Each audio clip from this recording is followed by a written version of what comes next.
Alex Rodriguez, always in the news, right? This guy is just one of those guys, Mr. Popular. He always says something that's newsworthy. He's dating J-Lo. So whether it's, the paparazzi, whether it's something he said, he's always on Sunday Night Baseball with ESPN. He's big now. He's a big name and voice in baseball.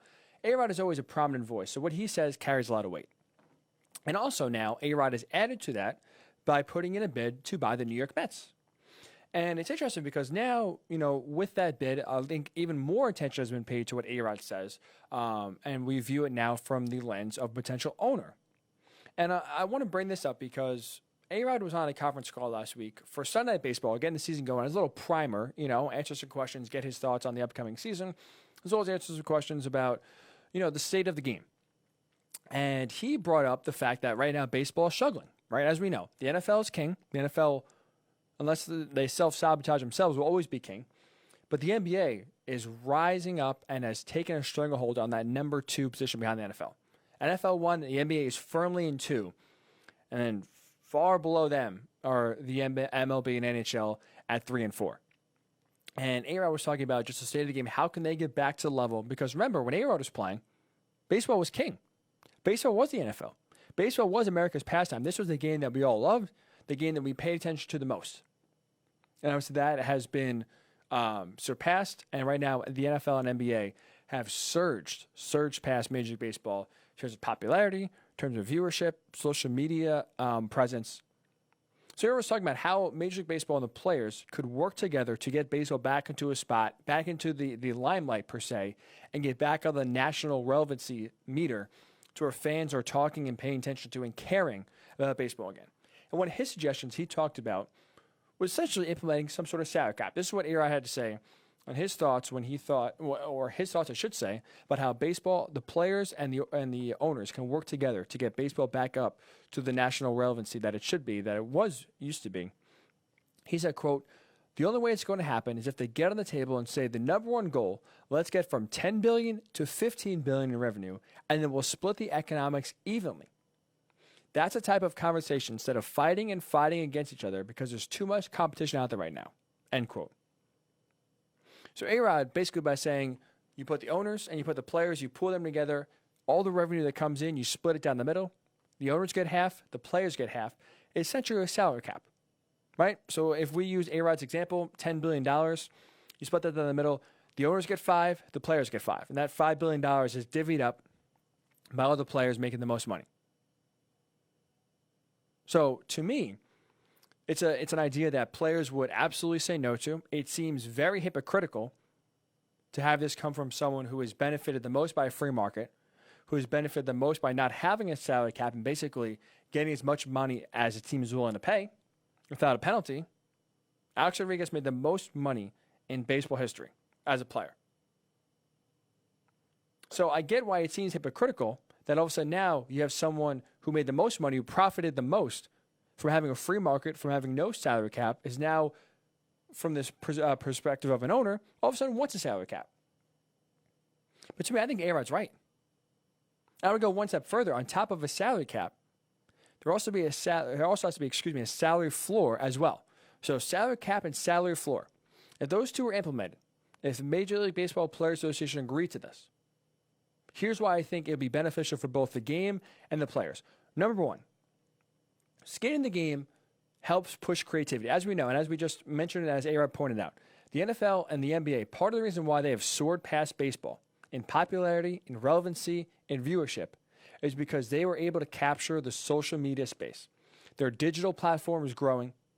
Their social media presence is massive. Guess who's been awful about that? Guess who's been so far behind the times, can't get out of their own way, and can't market themselves to the younger audience because they just don't know how to figure out social media? They've been Major League Baseball.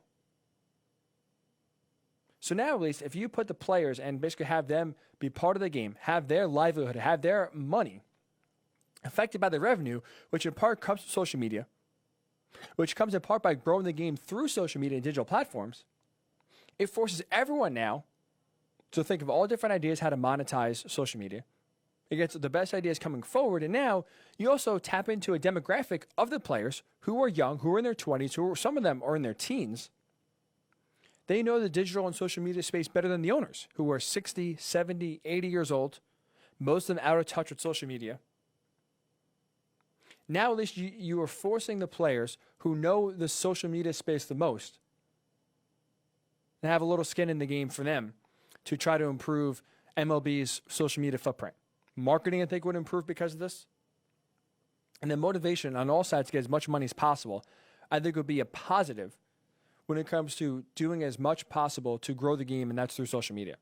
So I think skin in the game by both parties helps because it promotes creativity and it motivates everyone to think of the best ideas possible to grow the game as much as possible. Not to mention, you have a salary cap, you have a salary floor. For the game itself, it provides more parity, It helps to level the playing field so that the richest teams aren't the ones signing all the big-time free agents every year.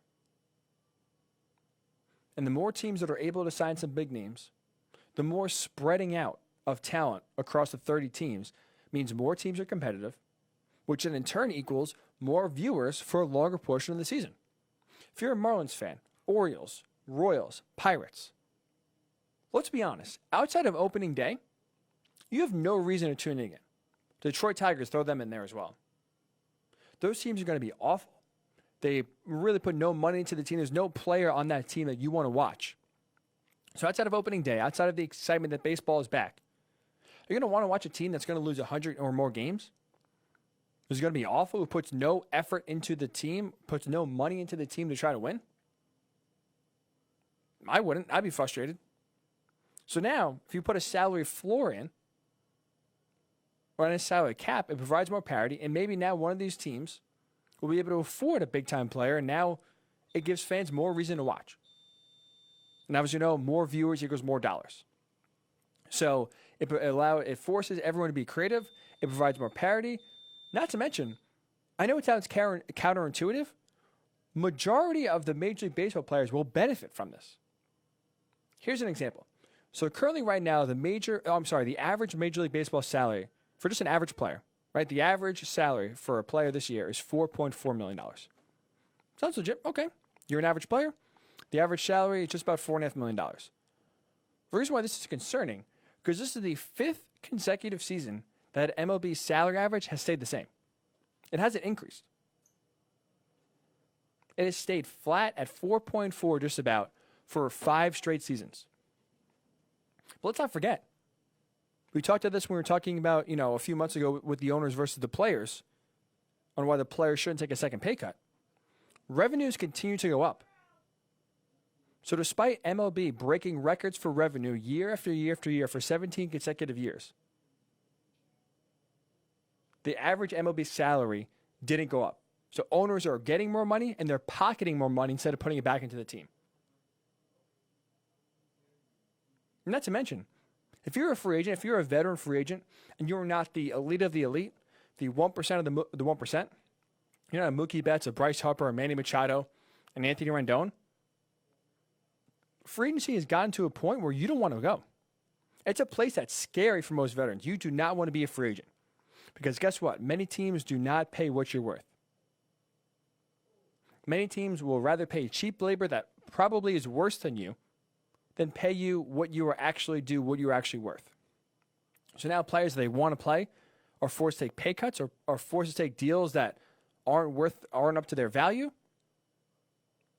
And free agency has almost gotten to a bleak point to where players are just grateful to be able to sign with the team. Doesn't matter what the money's going to be. So you implement a salary floor. I think that will help a lot of these players once they get to free agency to force teams to pay. And now with the revenues continue to increase, it should increase and bring up the average MLB salary, which most players are making or making below that. So it will increase overall salaries. It will hurt the 1% of the 1%. But other than that, it will help the majority of the Major League Baseball players.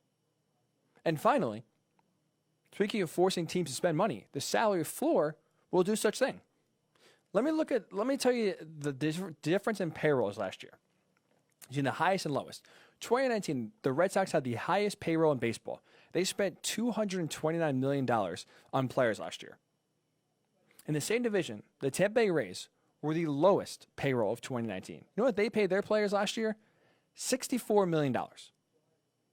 So you had a $165 million gap between the highest spender and the lowest spender just last year alone. So all those bad teams I mentioned, the Rays, the Pirates, the Orioles, the Marlins, the Tigers, they have grossly low payrolls, don't try to win, and instead all the money they get from revenue sharing, they put in their pockets. Like I said, the revenues continue to go up, but the money doesn't go into the team. The average salary stays the same. So now with teams at the bottom forced to spend, well, you can't have a $64 million payroll. You can't pay pennies on the dollar for every single player on your roster.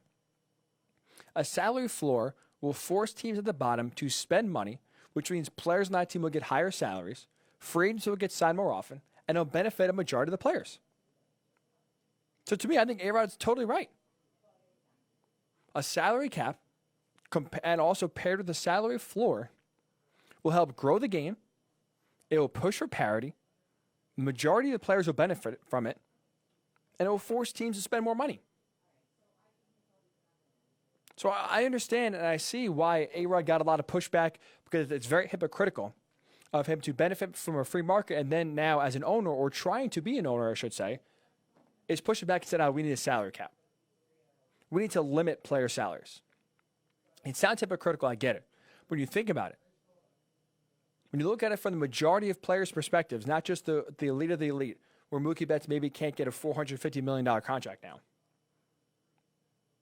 a salary cap, I think, would be a very good thing for baseball. I think it would help a majority of the players. It would bring parity, and I think it would help to grow the sport overall. So I'm in favor of it. I'm definitely in favor. I think A-Rod is correct.